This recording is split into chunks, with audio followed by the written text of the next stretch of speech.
very early on, even as they were growing up, recognized very quickly that living in a communist country, besides just not having opportunities for your future or deciding what you want to do in life, who you want to be, there's also a tremendous amount of propaganda. So you know, things are always very, very rosy in the communist country, and of course they were terrible, terrible in the West. They recognized very quickly as well that things are probably not going to change.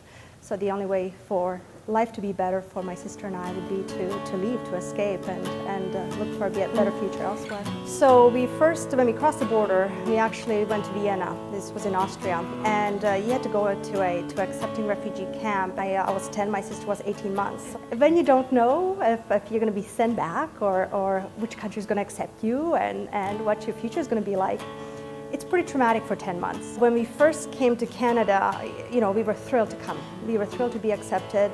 We always wanted to come to Canada because my father knew a few people that escaped in '68 and established themselves here.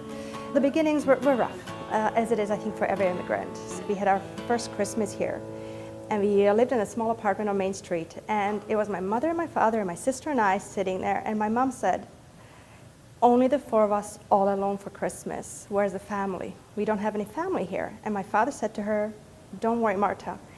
Give it a few years and you will see the family we will have." And now when we get together for Christmas, there are 16 of us. So what he predicted over 30 years ago is exactly what happened.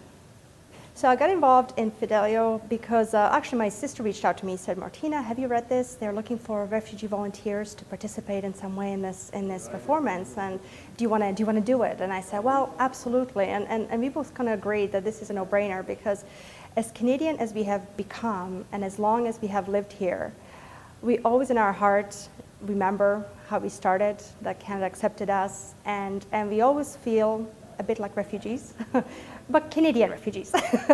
So we wanted to share, and we wanted to meet others that have come to this country 30 years ago, 20 years ago, last year, and just partake in that. I think it's wonderful.